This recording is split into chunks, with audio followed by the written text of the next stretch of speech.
You'll now learn about another algorithm for sorting objects from smallest to largest. This one is called selection sort. We'll use this example list. We'll use I to mark the index of the first position in the unsorted part of the list, and initially the entire list is unsorted. Next, we need to find the index of the smallest item in the unsorted part of the list, and swap it with the item at index I.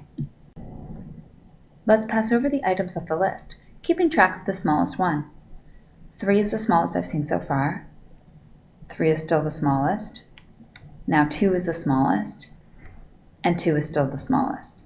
So when I reach the end of the list, I find that the smallest item was the one at index 2. Now I'll swap the item at index I with the one at index 2. We've now completed the first pass. It's time to start the second pass. There are now 2 parts of the list, a sorted part and an unsorted part. Index I represents the index of the first item in the unsorted part of the list. Like before, we pass over the items in the unsorted part of the list, looking for the smallest. 7 is the smallest I've seen so far. Now 3 is the smallest, and 3 is still the smallest. So we swap the value at position 2, 3, with the one at position I. Next, it's time for the third pass.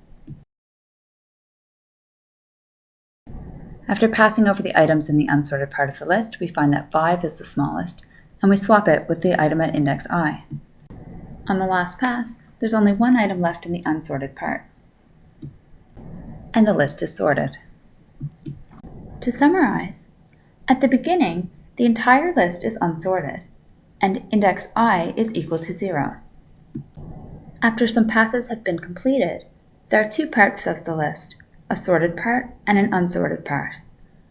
I represents the index of the first item in the unsorted part of the list. At the end, the entire list is sorted, and I is equal to the length of the list.